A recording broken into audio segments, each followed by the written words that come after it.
Early 1944. Yokosuka Naval Arsenal, Japan.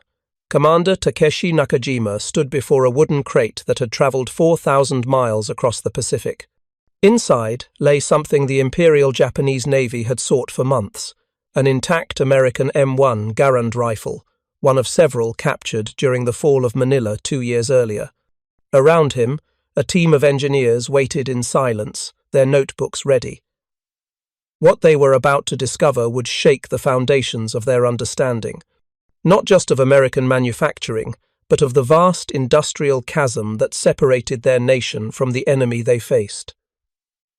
Preparing and narrating this type of story took us long efforts and hard work. So if you are enjoying the story, please consider subscribing to our channel. The rifle weighed 9.5 pounds, cold and solid in Nakajima's hands. It was longer than the Type 99 Arisaka, heavier too, but weight told only part of the story. As the engineers began their meticulous disassembly, documenting every measurement, every tolerance, every curve of machined steel, they encountered something that defied their expectations. This wasn't simply a better rifle. It was a window into an entirely different way of making war. For 3 years, Japanese soldiers had fought American forces armed with the Garand.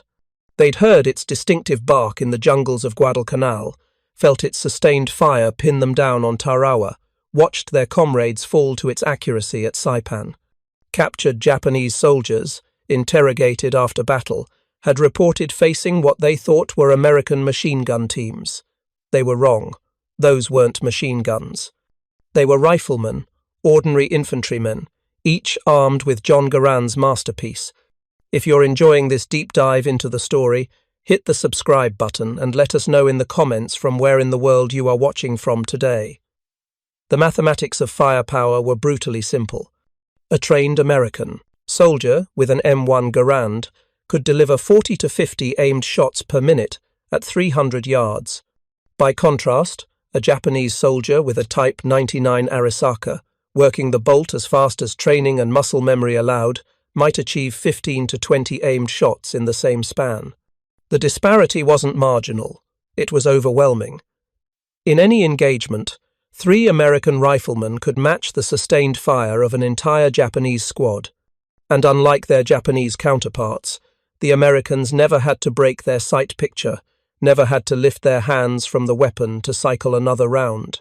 The story of how this advantage came to be begins not on a battlefield, but in the mind of a poor French-Canadian farm boy who would become one of America's greatest unsung inventors. Jean Cantius Garand was born in Saint-Rémy, Quebec on January 1st, 1888. His family had nothing.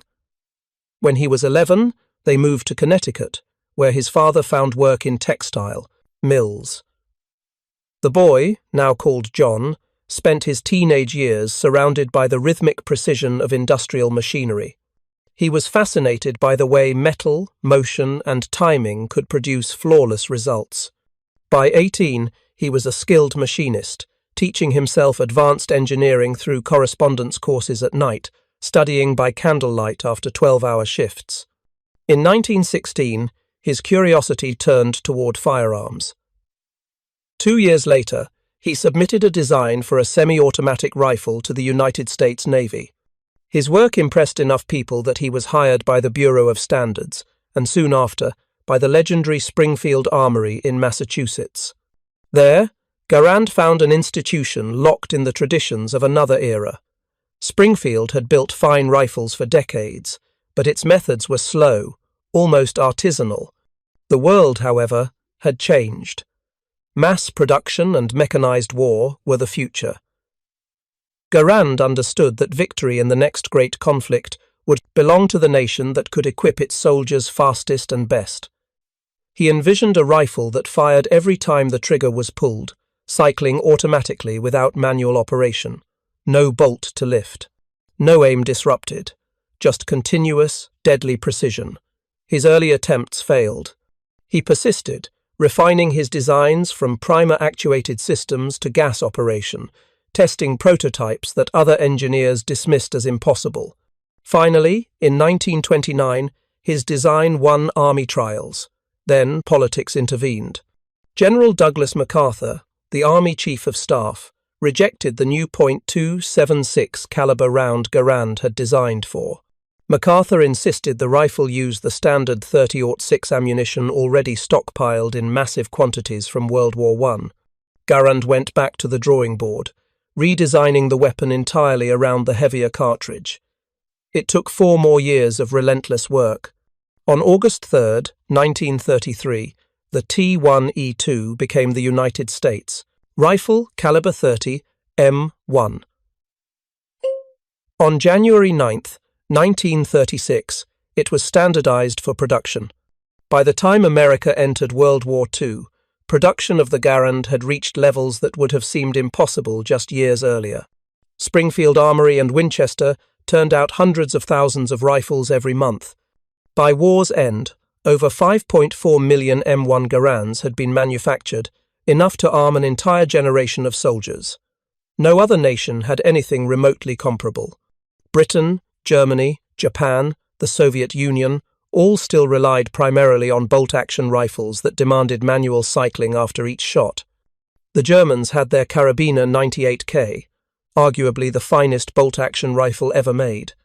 The British had the Lee Enfield, capable of 15 aimed shots per minute in the hands of a trained marksman, the fastest bolt-action in the world.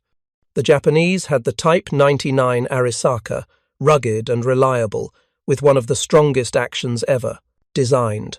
All of them required the same sequence of movements: lift the bolt handle, pull back to eject the spent casing, push forward to chamber the next round, rotate down to lock, steps that took precious seconds, broke aim, and cost lives. The M1 Garand required none of that. Pull the trigger. The rifle fires. Gas pressure from the fired cartridge, bled off through a port beneath the barrel, drives a piston connected to an operating rod. The rod pushes the bolt backward, ejecting the spent shell. A spring in the internal magazine forces the next round up.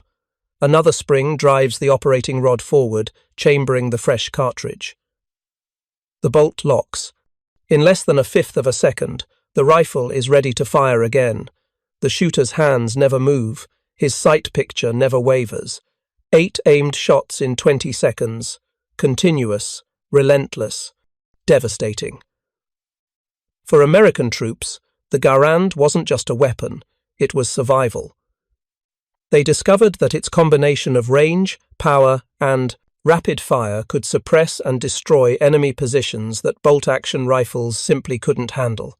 Japanese soldiers armed with Type 99 Arisakas, German infantry with Karabiner 98s, Italian troops with Carcano rifles, all found themselves catastrophically outgunned. American rifle squads could lay down the volume of fire that enemy commanders associated with machine gun teams. German after-action reports noted with alarm that American infantry delivered firepower densities previously seen only from automatic weapons. Back at Yokosuka Naval Arsenal in early 1944, Commander Nakajima and his team were beginning to understand the magnitude of what they faced. They'd studied the rifle's external features: the distinctive operating rod beneath the barrel, the N-block clip system that held 8 rounds, the aperture rear sight, the gas cylinder that gave the weapon its unusual appearance. Now they began the deep examination, measuring every component to tolerances measured in thousandths of an inch. The receiver was machined from a solid block of forged steel. Every surface was finished to exacting standards. The bolt, with its 8 locking lugs, rotated with mechanical perfection. The trigger assembly, a marvel of springs and levers, broke cleanly at 5.5 pounds of pressure. The barrel, chrome moly steel, rifled with 4 grooves at a 1 in 10 twist, showed machining marks so uniform they appeared to be stamped rather than cut. But it was the operating system that truly astonished them. The gas system was brilliantly simple, elegantly self-regulating. When the rifle fired, expanding gases drove the bullet down the barrel. At a precisely calculated point, some of that gas was bled off through a small port into the gas cylinder beneath. The pressure drove the piston backward, operating the entire cycling mechanism. Too much gas, and the action would be violent, parts would break, too little, and the rifle wouldn't cycle. The Americans had calculated it perfectly. The Japanese engineers documented everything. The dimensions of the gas port, 0.07 inches in diameter. The length of the piston stroke, 2.5 inches. The weight of the operating rod spring, precisely calibrated to ensure reliable operation in temperatures from Arctic cold to desert heat. The tolerances on the bolt lugs, machined to within 2/10,000ths of an inch. This wasn't craftsmanship in the traditional sense. This was industrial precision elevated to an art form. They examined the N-block clip, that distinctive 8-round metal holder that inserted from the top of the rifle. When the last round was fired, the clip ejected automatically with that famous metallic ping. American troops had worried that enemy soldiers could hear the sound and know they were reloading. Post-war interviews with German and Japanese veterans would reveal they almost never heard it amid the chaos of battle. The worry was unfounded, but the engineering was sound. The clip system allowed for rapid loading, faster than inserting individual rounds into an internal magazine, faster even than the 5-round stripper clips used by bolt-action rifles. The Japanese noted something else. The rifle's ammunition, the .30-06 Springfield cartridge, was substantially more powerful than their own 7.7mm Arisaka round. It fired a 150-grain bullet at 2,800 feet per second, delivering devastating terminal ballistics out to 600 yards. More importantly, this same cartridge was used in American machine guns, the Browning M1000 919, the M1000 917, the aircraft-mounted 50s. Logistical simplification on a scale Japan had never achieved. As winter turned to spring in 1944, the situation in the Pacific grew increasingly desperate for Japan. American forces had broken through the outer defensive perimeter at Tarawa and Kwajalein.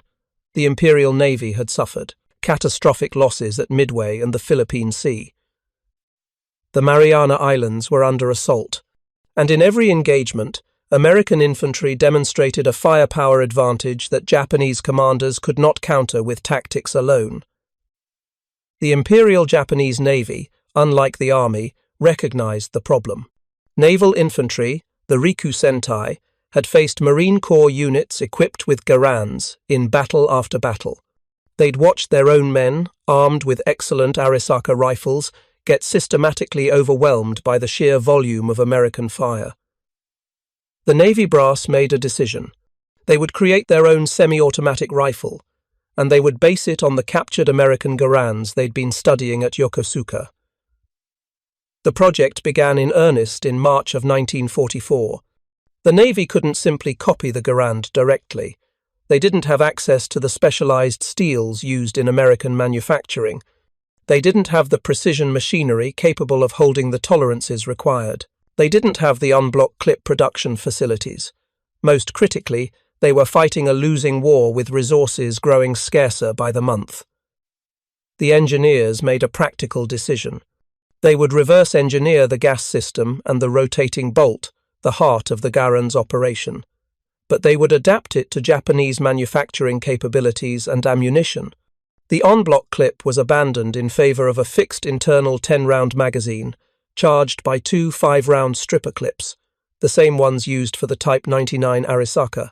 The rifle would chamber the 7.7mm Arisaka cartridge, dimensionally similar enough to the .30-06 that rechambering captured Garands had proven marginally successful in testing. 10 captured M1 Garands were modified to fire 7.7mm ammunition in early 1944. Functional testing proved highly satisfactory. The rifles could chamber, fire, and cycle with the Japanese cartridge, but the N-block clip system, designed around the slightly different dimensions of the .30-06, proved incompatible. Feeding issues plagued every test. The decision to redesign around a fixed magazine was validated. By summer, the first prototype of what would become the Type 4 rifle emerged from Yokosuka's workshops. At first glance, it resembled the M1 Garand closely, the distinctive inverted gull-wing shape of the operating rod housing, the gas cylinder beneath the barrel. The walnut stock, though made from two pieces of wood glued together rather than a single billet, reflecting Japan's scarcity of large timber. The overall length and weight were nearly identical, but the differences revealed Japan's industrial limitations.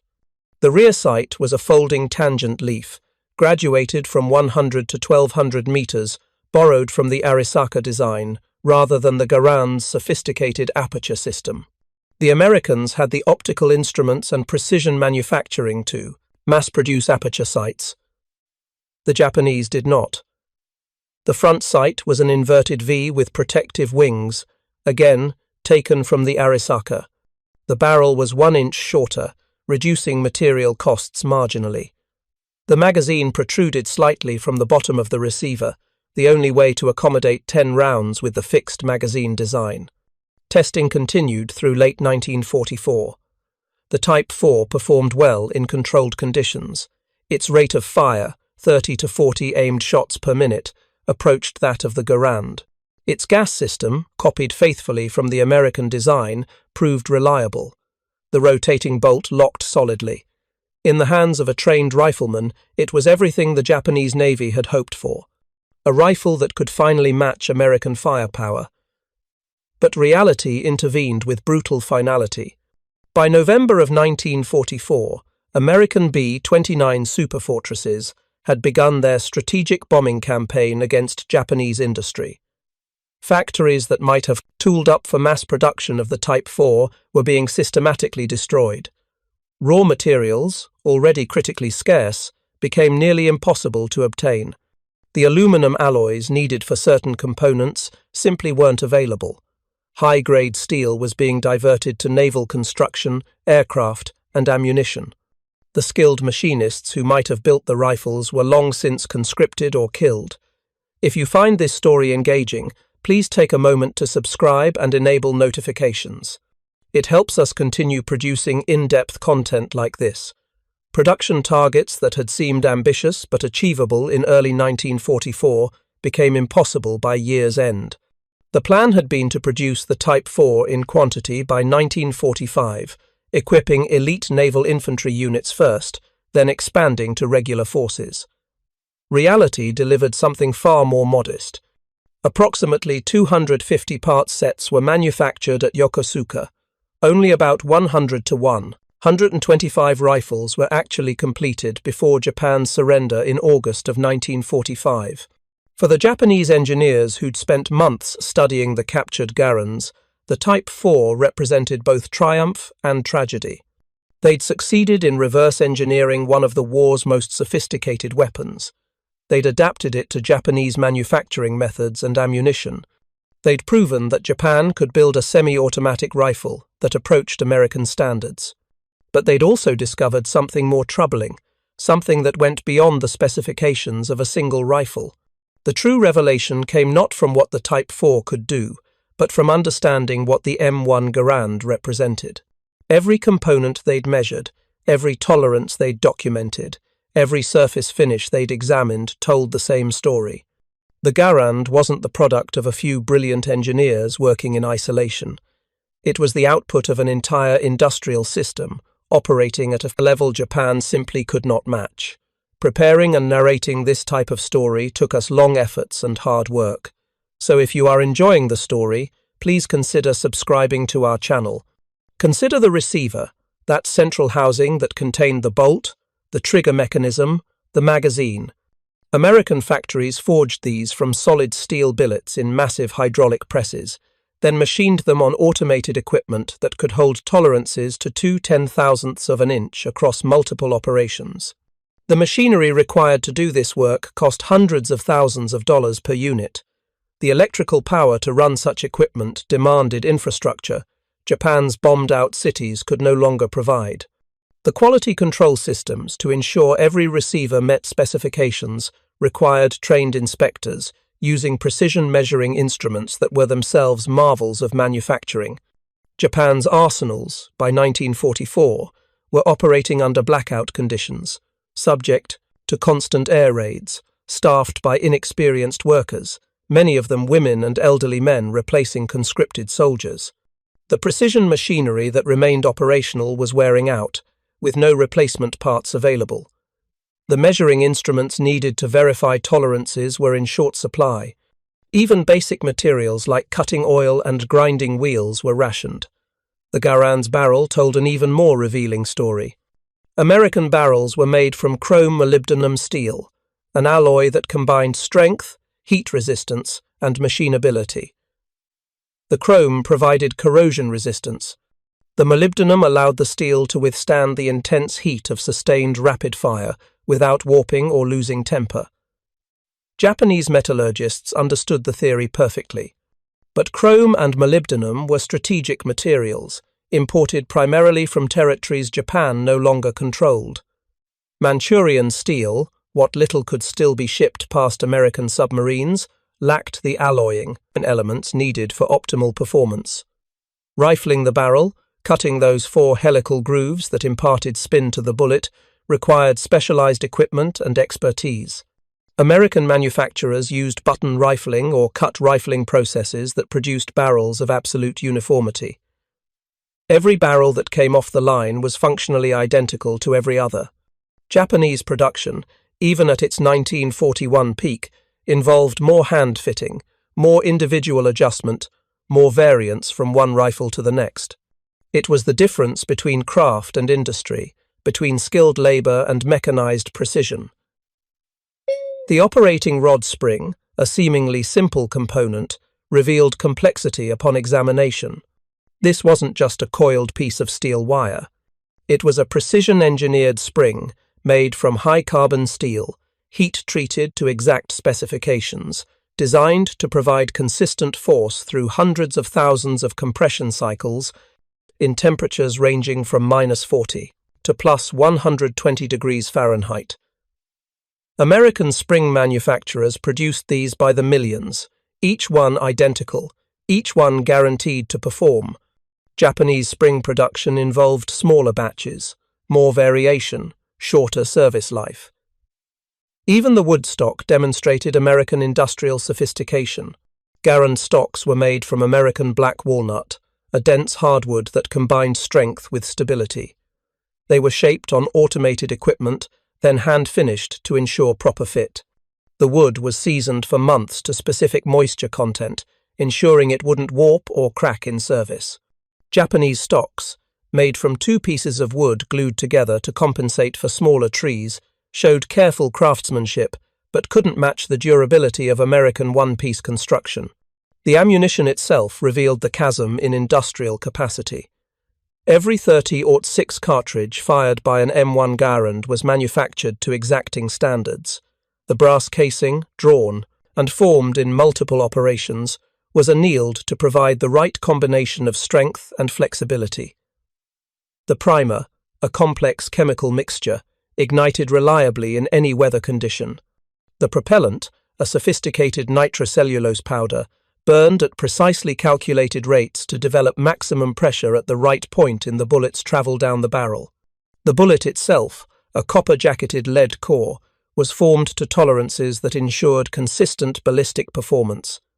American ammunition plants produced millions of rounds per day. The Lake City Army Ammunition Plant in Missouri alone could produce 1.5 million rounds per day at peak capacity.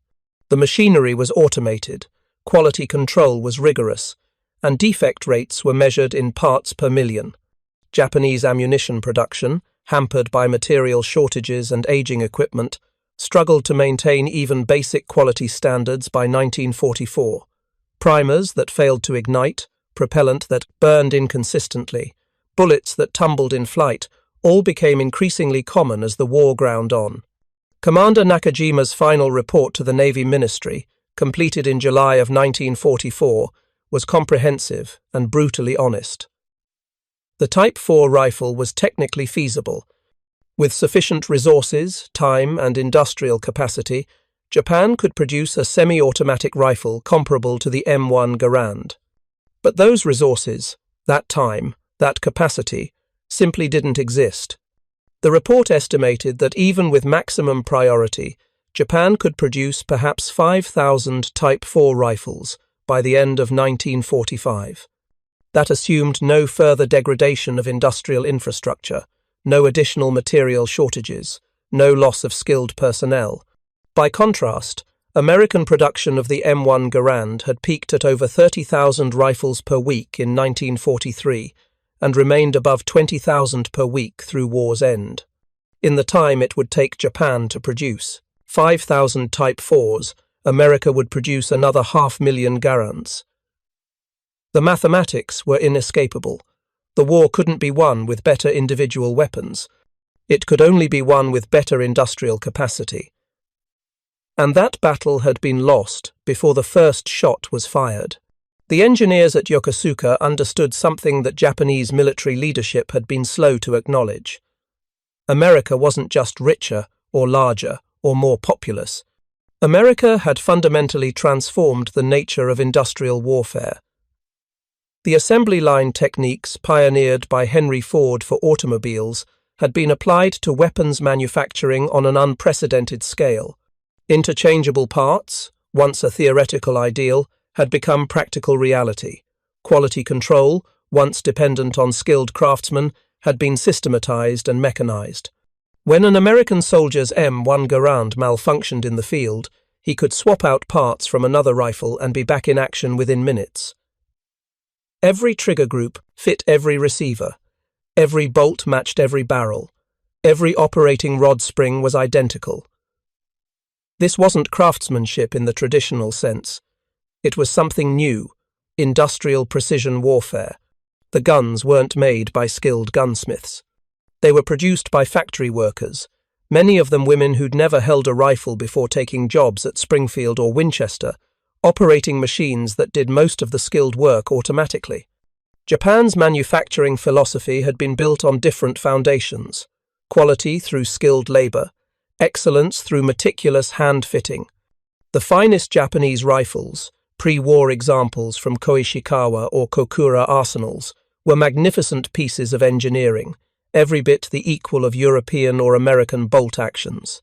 But they were products of a different era, an era when wars were fought by smaller professional armies equipped with weapons made by skilled craftsmen. The modern war, the total war that had engulfed the globe by 1944, demanded something else entirely.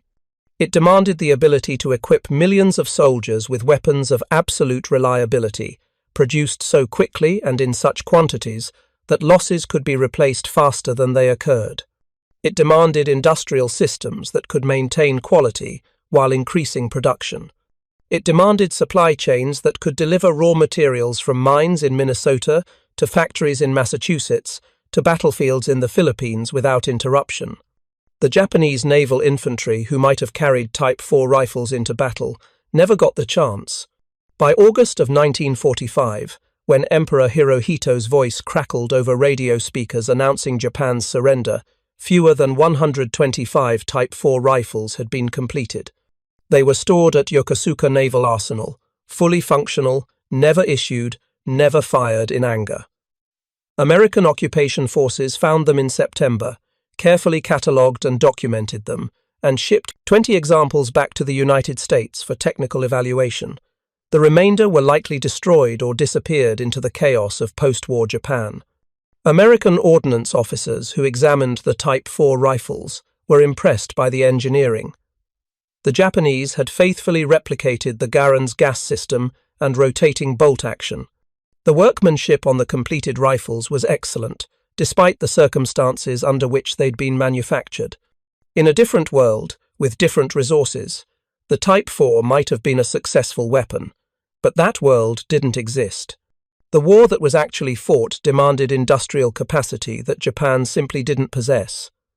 The contrast between Japanese and American rifle development told a larger story about the Pacific War itself.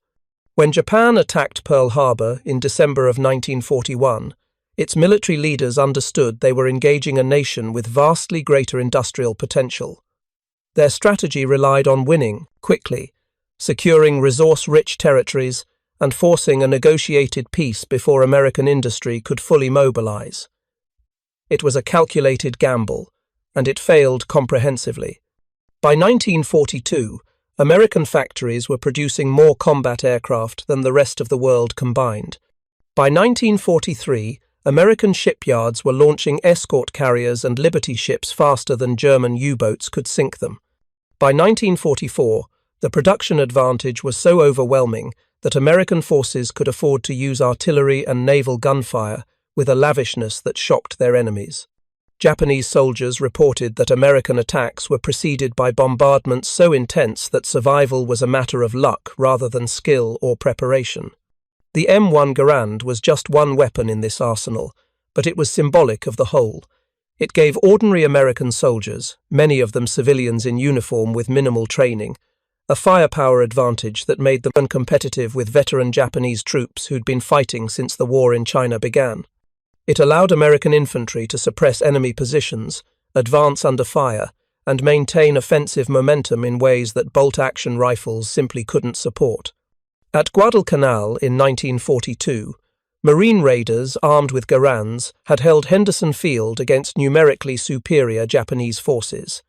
At Tarawa in 1943, the sustained fire of Garand-equipped Marines had broken Japanese counterattacks that might have driven the landing force back into the sea. At Saipan in 1944, Army infantry with Garands had cleared fortified positions that would have been nearly impregnable against bolt-action rifles. At Iwo Jima and Okinawa in 1945, the combination of American firepower, industrial support, and sheer material superiority ground down Japanese defenses through attrition that would have been impossible to sustain for any other nation. The Japanese soldiers who faced this onslaught fought with extraordinary courage and determination. Their Arisaka rifles were well made and reliable. Their marksmanship was often superior to that of American troops. Their tactical doctrine emphasized close combat, where American firepower advantages were minimized. But courage and skill couldn't overcome the fundamental imbalance in industrial capacity. For every Japanese soldier who died at his post, America could field 2 replacements. For every rifle lost, American factories produced a dozen more. For every round of ammunition expended, American production delivered 100.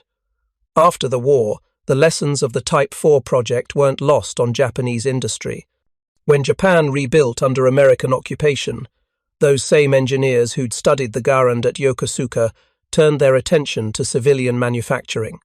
The principles they'd learned about precision, mass production, about quality control, about interchangeable parts, and industrial standardization found new application in cameras, electronics, automobiles, and machinery.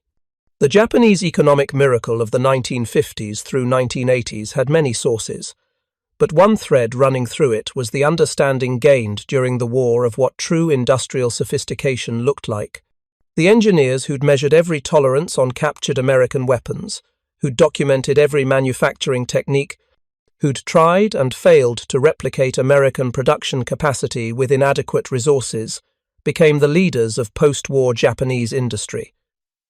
They built quality control systems that became world standards. They developed manufacturing techniques that improved on American methods.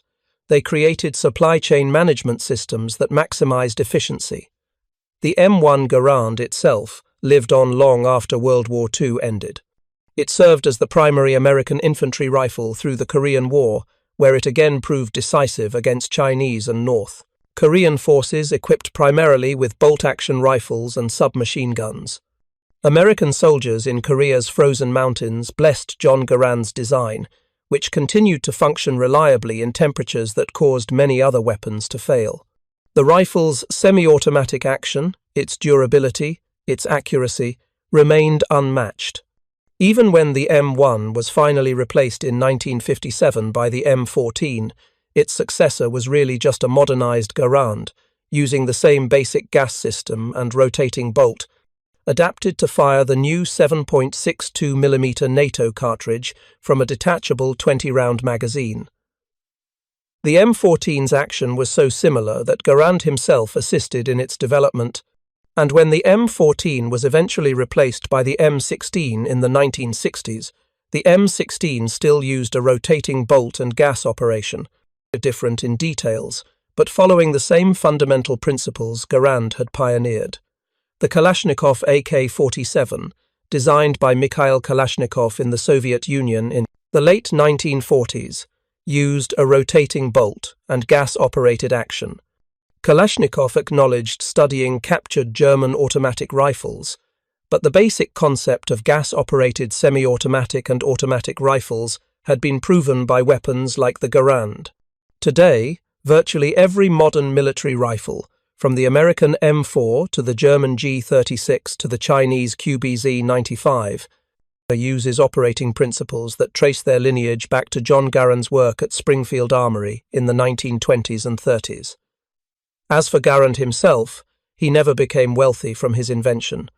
As a government employee, he earned a modest salary and declined to patent his design for personal profit. Congress debated awarding him a substantial bonus several times, recognizing that private inventors would have made fortunes from such a revolutionary weapon.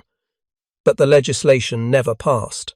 He retired quietly from Springfield Armory in 1953, after 34 years of service. He died in 1974 at age 86, having changed warfare forever but living modestly to the end. The captured M1 Garands that sparked Japan's desperate attempt to develop the Type 4 rifle are now scattered in museums and private collections. A few Type 4 rifles survive, precious artifacts of a project that came too late and with too few resources to matter. They stand as testament not to Japan's failure, but to the extraordinary challenge faced by any nation trying to match American industrial might at the height of its power.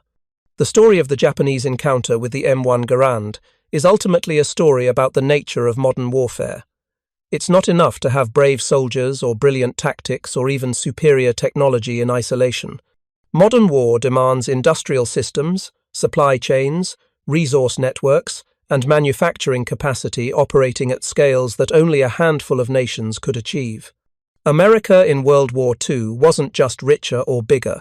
It had created an industrial apparatus specifically designed for mass production, quality control, and continuous improvement.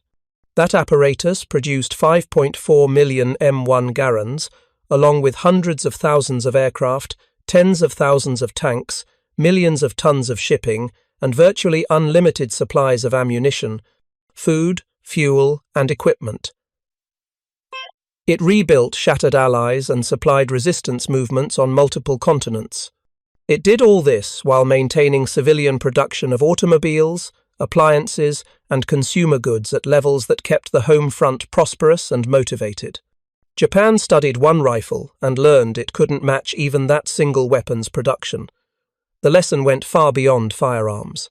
It was a lesson about the transformation of warfare in the industrial age, about the terrifying efficiency of mass production applied to destruction, about the impossibility of courage overcoming industrial disparity measured in orders of magnitude. When American troops returned the Philippines in October of 1944, landing at Leyte Gulf with M1 Garands slung over their shoulders, they faced Japanese defenders still armed primarily with Arisaka bolt-action rifles. Many of those defenders fought with fanatical determination, some holding positions until literally the last round was expended. But the outcome was never in doubt. The firepower advantage, the logistical superiority, the industrial backing, all tilted overwhelmingly in America's favor. By the time the war ended 10 months later, Japan's cities were in ruins, its industry destroyed, its military shattered. The Type 4 rifles at Yokosuka, those symbols of Japan's attempt to close the technological gap, gathered dust in their racks, unused and ultimately irrelevant. They'd been obsolete before completion, not because of any flaw in their design, but because the war they'd been built to fight was already lost. The M1 Garand stands today as one of the iconic weapons of the 20th century. General George Patton's famous quote, calling it the greatest battle implement ever devised, has been repeated so often it's become cliché. But those words, from a man not given to empty praise, captured an essential truth. The Garand wasn't just a good rifle. It was a revolution in infantry weapons. the first semi-automatic rifle issued as standard equipment to an entire army, and it gave American soldiers an advantage that helped win the war. More than that, it represented American industrial genius at its peak. The ability to design sophisticated machinery, perfect its manufacture, produce it in vast quantities, and supply it to forces operating on every continent simultaneously. That was the real weapon that won World War II. The rifle was just the most visible symbol of a larger truth. Modern wars are won in factories as much as on battlefields, in supply depots as much as in foxholes, by workers on production lines as much as by soldiers in combat. Japan's engineers understood this by 1944, even if political and military leadership refused to acknowledge it. Their meticulous study of the captured Garands, their detailed reports on manufacturing techniques and tolerances, their honest assessment of Japan's inability to replicate American production, all this represented a kind of courage too. The courage to face uncomfortable truths, to document industrial inadequacy, to acknowledge that the war couldn't be won with better individual weapons because the gap was too fundamental, too systemic, too vast. The Type 4 rifle project was Japan's last attempt to match American small arms technology during World War II. It came too late, with too few resources, in an industrial environment already collapsing under the weight of strategic bombing and material shortages. The 125 rifles that were completed stand as monuments to skilled engineering under impossible circumstances. But they also stand as evidence that skilled engineering alone isn't enough. Industrial warfare demands industrial capacity, and in 1945, no nation on earth could match America's. Today, when we examine an M1 Garand in a museum or fire one at a shooting range, we're holding more than just a rifle. We're holding a piece of history that changed how wars are fought and won. We're holding evidence of a time when American industrial might was unquestioned and seemingly unlimited. We're holding the weapon that made ordinary citizens into formidable soldiers, that turned the tide of history, that helped preserve freedom in a world threatened by tyranny. And somewhere in a forgotten corner of a Japanese archive, detailed engineering drawings of the Type 4 rifle gather dust, testament to an enemy's respect for American ingenuity, and a futile attempt to close a gap that industrial reality had made unbridgeable. The story of those drawings, of the engineers who made them, of the impossible task they faced, reminds us that wars aren't won by weapons alone. They're won by the industrial systems that produce those weapons, the supply chains that deliver them, the training systems that teach their use, and ultimately, by the economic and social structures that make all of that possible. The M1 Garand was the greatest battle implement ever devised, not just because of what it could do in combat, but because of what it represented. American industrial power operating at a scale and sophistication that its enemies could study, could admire, could attempt to copy, but ultimately could never match. Thank you for watching. For more detailed historical breakdowns, check out the other videos on your screen now, and don't forget to subscribe.